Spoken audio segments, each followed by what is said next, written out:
this is Chris, and today we're going to talk about Wracks. Wracks are actually one of my favorite units in the Drukhari Codex. They always have been since I got into the army in 9th edition, and even just seeing other people play them throughout the other editions, I've just always enjoyed the way Wracks interact with the game. Today, we're going to focus on Wracks and Homunculus. Do they have play? And some takeaways from the test games that I've gotten to play with them, specifically one game in particular. And before we dig in, I'd like to introduce you to my favorite Wrack, Mr. Burt Bacharach. We're going to talk about the pros first. They're fairly cheap for what you get, 65 points for 5, 130 for 10. They have a 6-up invuln, a 5-up feel no pain, and if you put a homunculus in the unit, they get a 4-up feel no pain. For every 5, you get 1 liquefier, 1 hex rifle, and 1 ossifactor. You also get a splinter pistol, but I'm not really going to mention that. That one's not super important. The other guns are where this unit shines. The liquefier is a D6 strength 4 minus 1 AP flamer, so it's pretty solid. The hex rifle is a 3 damage sniper rifle. It's strength 6 minus 2, 3 damage. And then the ossifactor is a single shot dev wounds anti-infantry with 2 damage on its profile. So if it wounds an infantry, it's just 2 mortal wounds. You're just instantly picking up a marine if the ossifactor wounds. Then you get 2 each if it's in a 10-man. So their shooting's not actually terrible. It's not amazing, and it's fairly short range. None of it really has assault, so it kind of limits their mobility when compared to Kabalites, but you have to respect it. You know, their 3 damage sniper rifle will potentially cause your opponent to think twice about poking their characters out, knowing that they could just end up eating a bunch of sniper rifle shots. If they die, or if they kill a unit, you get an additional pain token, so that's pretty cool. They don't kill a lot, I'll be honest with you. I mean, they can just through drowning things in dice, but that's not really where they shine. And then they do have access to a -1 to wound strat. The cons, outside of the -1 to wound strat, the strat support's pretty lackluster, but that is kind of the whole index. Other units tend to be better targets for those strats. They can't be targeted by the LFR, which is just a -1 to hit. I know that's not what it's called now, but it's always going to be LFR to me. Damage output in shooting is really only great against infantry. It's anti-infantry, or it's strength 6, or it's strength 4. You know, it's not amazing. You will be able to maybe chip some wounds off of a vehicle, but generally speaking, it's going to do much better into infantry. And even in melee, the damage output is only really good into infantry, and I wouldn't even say it's good.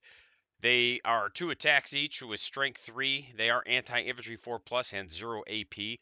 You're only putting about 7 wounds on a Space Marine squad, for example, 6 or 7 wounds, which means you'll kill 2 or 3, right? On average, 2? Not even, like 1.5.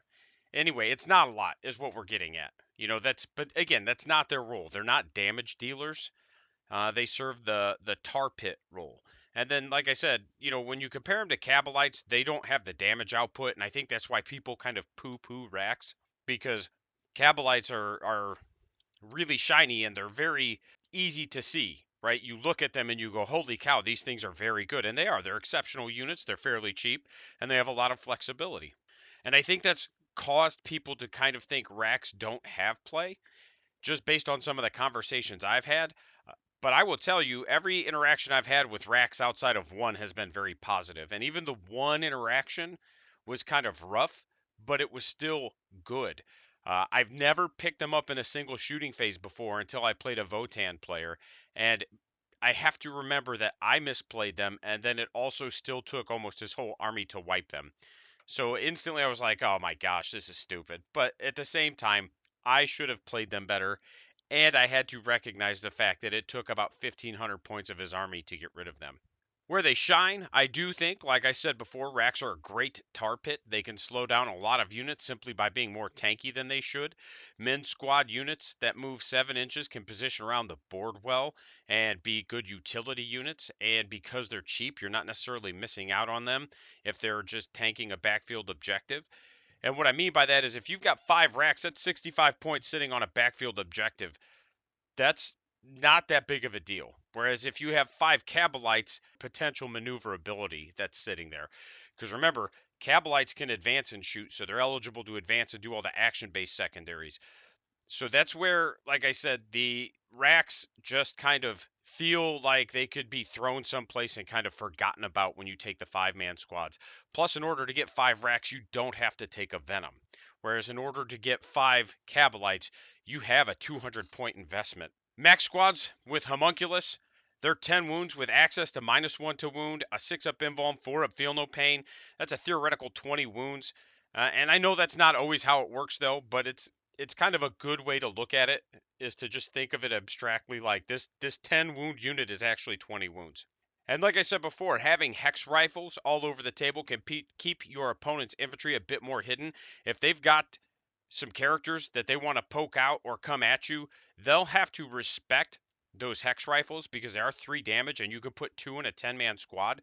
So if you've got 2 or 3 squads that could shoot at a single target, that's 4 to 6 sniper rifle shots you could throw at a character, and at 3 damage a pop, you're going to really force some tough decisions when you do that to somebody.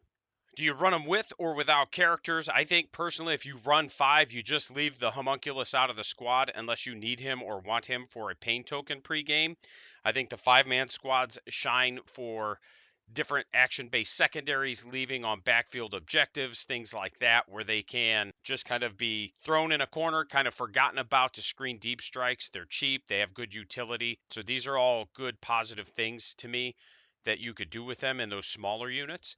But if you run 10, I think you run the homunculus. He just extends the life of your squad so much. It is ridiculous how much more tanky he makes that squad. And then the homunculus also has a 6-inch -1 battle shock, and that can be super relevant. Honestly, I always forget about it. It can be relevant, especially if you have other things in the vicinity that are forcing battle shocks, like an incubi or something like that. Just because, haha, you think you're passing it on a 7 or a 6, but you're actually passing it on like an 8. And then there's an enhancement that forces battle shocks once per game, and that can also be a benefit because it applies an additional -1 modifier. So it's one of those where there's some different tricks you could do in there. I don't know how to say his name, so I'm just going to call him Urine because that's basically what his name is. He's pretty solid. He does give the option to revive 3 racks or heal 3 wounds to a Coven unit, and he revives on a 2-up. So again, he's a very usable, good utility character. I think he's better when used in conjunction with other homunculi rather than just bringing him as your homunculus. But we'll kind of talk about that when we dig into my list. Here's my test game list. Brought the Archon. He's too good not to take right now. He is just ridiculously efficient for what he gives you. Being able to make one of my opponent's stratagems cost an additional CP and giving him the enhancement that allows him to give me a CP back on a 4-up when I use stratagems is very good. 3 homunculi or homunculuses. 1 with the bonus pain token enhancement just gives me an additional pain token in my command phase. 1 urine. And again, this was just so I could either heal or put models back, and every turn it was very relevant. There were different things that I was able to do with him just by keeping him next to the units I needed him next to. 1 squad of Cabalites, and that's just to slap the Archon in. I gave them all their special weapons, and really they just sat on the back objective most of the game scoring points, and that was okay. I did bring 40 racks. Each unit had a character. I had 2 Chronos, 1 unit of 2, and I probably should have brought 2 units of 1. That's my mistake. And really, I just misplayed them anyway. I just kind of forgot that they existed because I haven't played them much. And I've just, like, most of the game, I was able to keep my opponent on his back heels reacting, so I didn't necessarily need them a lot. I did bring 3 units of 2 Talos, and they did most of the heavy lifting. Those things are absurd. They are just amazing. And then I brought 2 units of 5 Scourges, and those are also another unit that's an auto-include. And to me, those are the 3 auto-include units right now. The Archon with Cabalites, the Talos, and the Scourges. And the Scourges, like I said, they're great. They have both utility and damage output, and that's so good. Our test game mission was Hammer and Anvil, Hidden Supplies, Take and Hold. All right, my opponent went first.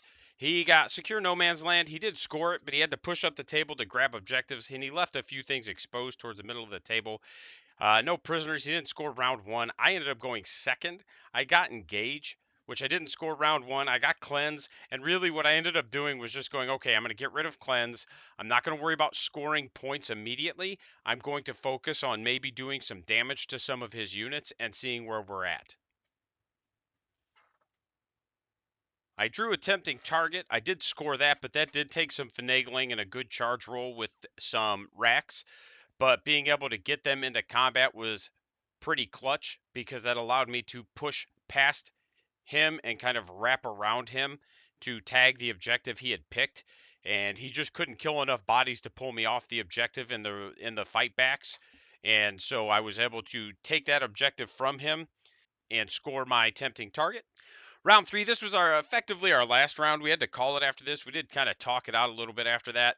And really, we both kind of knew where the game was heading because I was starting to pin him in a corner.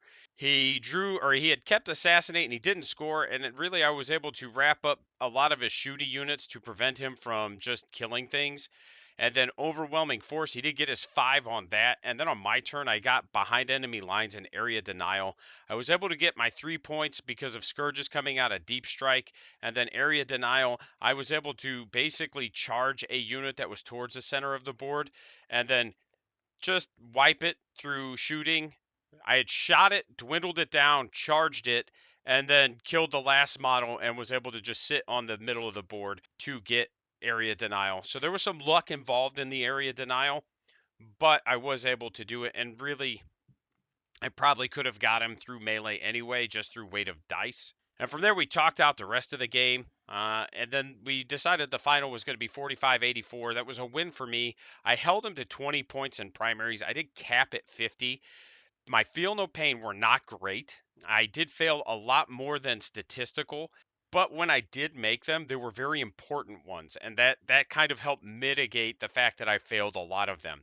There were a couple times where I'd failed like 10 or 15 4-up feel no pains throughout shooting at different units, but then he'd put 5 wounds on my character and I would just spike all those feel no pains at once. So it's one of those where there was some give and take there. I would fail a lot of the 4s and then make some of the clutch 5s that I needed.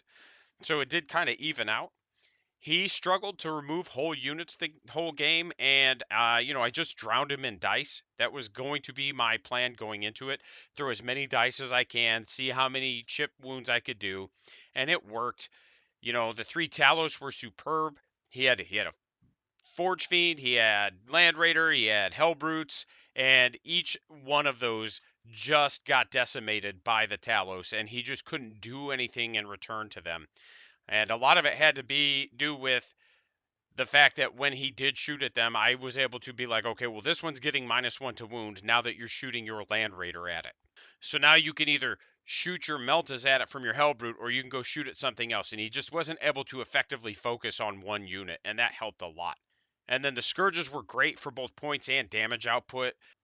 Heat guns, I'm telling you guys, heat guns are my favorite loadout for them. I know some of you are high on the Dark Lances, and I don't think it's wrong. I just prefer personally the heat guns. Both are very good. My takeaways, I do think the list could use some refining or min-maxing a bit more. Like I said, it was just kind of a throw this together, get it on the table, see how it interacts. But it does have the tools to deal with a lot of things. It's a little slower than I'm used to. Wracks move 7. I don't have any transports. The homunculus units they're just a little slower. With the way it was structured, I just didn't have the disposable units to do cleanse or any of the other action-based stuff. It was surprisingly durable. Being able to put -1 to wound on the Talos really meant most of his shooting would wound me on 4s at the best. And that really helped cut down on the efficiency of his unit. The feel no pains, they were clutch against his doom bolts and other things. It's one of those where he's throwing mortals at me in different phases, and I at least get to roll dice. So as long as I'm not picking up units in a decidedly single player interaction, it's going to just feel better. So I could see a list like this, maybe not this exact one, but one a bit more fine tuned, going 3-2 or 4-1 at a GT with a good pilot. And you will need good matchups, but that's the case for most tournaments. Matchups are a big part of how tournaments work. You can sneak wins in if you avoid like something inherently busted or something that hard counters what you do. I will say it is nice to know that it won't instantly vaporize to Eldar spamming mortal wounds. And one thing I would consider is maybe trying to drop one or two things to bring some more racks so I could bring those 5 mans to kind of just leave around and just kind of throw at units or throw into corners for different things. So those were kind of my takeaways. Overall, it's not a perfect list, but it was fun and I did get to put it on the table. And I do think that if you run an all homunculus coven list like this, you can actually sneak some wins in against people that aren't expecting it, and it's going to surprise you at how durable it is. I'm going to give it a test this week against a few other armies, and I'll let you know how it goes. As always, big shout out to my immortals, Captain Too Tall, the real Donnie G, Lord Wellingstone, Daniel Bodecker. You guys are awesome. I appreciate you. Thanks for watching. Links on the screen, links in the description. Let me know what you thought. Thanks.